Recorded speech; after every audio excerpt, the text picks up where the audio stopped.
You think a trade war is all about flashing swords and clashing shields. Wrong. The real-life version is more like a murder mystery party where Country A tries to whack Country B, and somehow Country C ends up laughing all the way to the bank. When the calculations of protectionism backfire and blow up in the consumer's face, can you guess who's secretly smiling? This is a comedy of errors, a tale of vegetable patch economics, and it is as absurd as it is true. Hello everyone, today let's talk about some international trade magical realism. The main character of our story is a humble vegetable, the stage is the Pacific Ocean, the director is that famous blonde gentleman residing in the United States, and the delighted audience, well, you'd never guess. It's the grandmas and grandpas fighting over produce in Japanese supermarkets. This whole story sounds like it's straight from The Onion, but it's happening right under our noses, and it's more dramatic and full of unexpected twists than any palace intrigue drama. The tale begins in the spring of 2025. Suddenly, supermarkets in Tokyo and Osaka were hit with a vegetable carnival. Giant round cabbages were selling for 198 yen, that's about $1. Golden corn was piled high in mountains. But the most outrageous deal was on garlic. Garlic, the aristocrat of seasonings that used to make Japanese housewives tremble at the checkout counter, was now being sold at cabbage prices. A whole bag for 30 yen. That's about 15 cents. The aunties in the supermarket had a green gleam in their eyes. The situation got so wild that how to buy Chinese vegetables for your friends guides started popping up on social media. Now, heaven doesn't just rain down manna, and it certainly doesn't rain down cheap vegetables. The real fuse for this vegetable price revolution, the one that made Japanese housewives ecstatic and local Japanese farmers cry themselves to sleep, was lit on the other side of the ocean by the hand of the emperor himself. The emperor's team, perhaps feeling their trade war arsenal was a bit lacking, or maybe just wanting to give China a little surprise, suddenly swung the heavy tariff hammer down on Chinese agricultural products. Tariffs on many types of vegetables were jacked up to 125% or even higher. This was the equivalent of putting a solid gold padlock on every crate of Chinese vegetables headed for America. The vegetable farmers in Shandong province, a major agricultural hub in China, were devastated. All our best garlic was packed and ready to ship to the States, one farmer told a reporter, his voice cracking. Then this tariff hits. The cost goes through the roof. The American buyers said no thanks. It's all just sitting in the warehouse, about to rot. But Chinese farmers and exporters are seasoned sailors of the market's rough seas. They didn't even pause.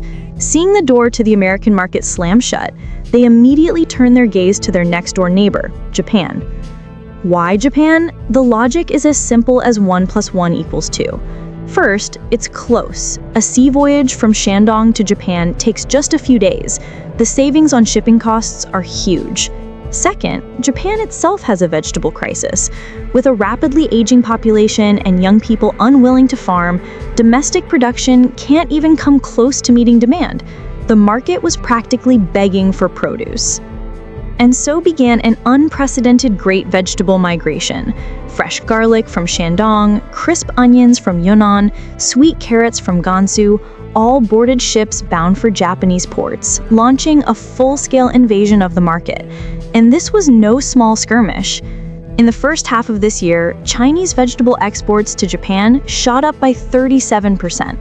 The price of garlic, the vanguard of this army, was pushed down by 18%. Dragging the prices of local Japanese produce down with it. Japanese consumers felt the benefits immediately. Office workers in Tokyo, whose daily lunch specials used to cost 800 yen, suddenly found their meals dropping to 680 yen. Why? Because the price of onions used for tempura had plummeted. One worker tweeted, "Thank you, Emperor. Thanks to you, I have achieved tempura freedom." Even the local izakaya pubs got creative. A yakitori shop owner in Osaka proudly showed off his new beef skewers marinated with Chinese garlic. He posted, "The flavor is richer, and my costs are down 20%. The customers say I'm a man of conscience." But on the other side of this joyful scene was a field of sorrow. Local Japanese farmers stood on the edge of their fields looking at the mountains of cheap Chinese vegetables in the supermarkets, their tears almost watering their own unsold crops. "My cabbages used to sell for 1,000 yen apiece," lamented a farmer in Nagano. "Now the price has been cut in half. What's the point of farming anymore?" So, how did Chinese vegetables become so dominant? It's not just about being cheap. The real secret is that Chinese agriculture has evolved. It's not just traditional farming, it's a high-efficiency, high-tech industrial operation. In modern vegetable factories, robotic arms sort garlic with a speed and precision that is 15 times more efficient than a human. In smart greenhouses, sensors monitor the environment to produce perfectly uniform, high-quality onions. And they're not just selling fresh produce, they've mastered deep processing, turning garlic into powder and paste, adding value, and climbing up the supply chain. This whole episode, accidentally triggered by a tariff hammer, is like a demon-revealing mirror. It has exposed the deep interconnectedness and fragility of the global supply chain. The emperor in Washington swung his hammer to hit China. The result? He stirred up the entire Asia-Pacific vegetable market. Chinese farmers were forced to innovate and find new markets.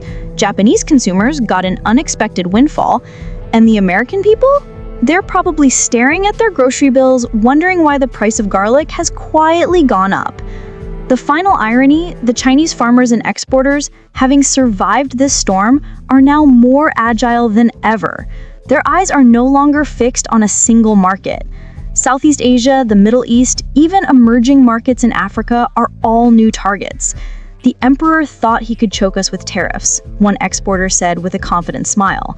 "He underestimated the wisdom of the Chinese farmer.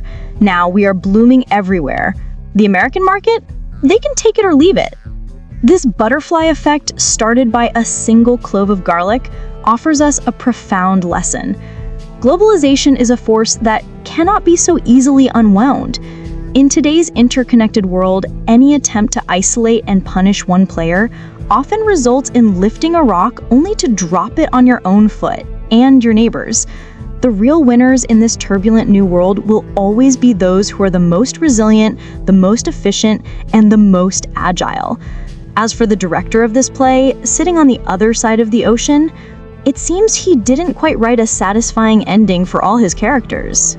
A poet of our modern age might say of this moment, "The emperor's plan, a thunderous bold decree, a tariff wall for all the world to see."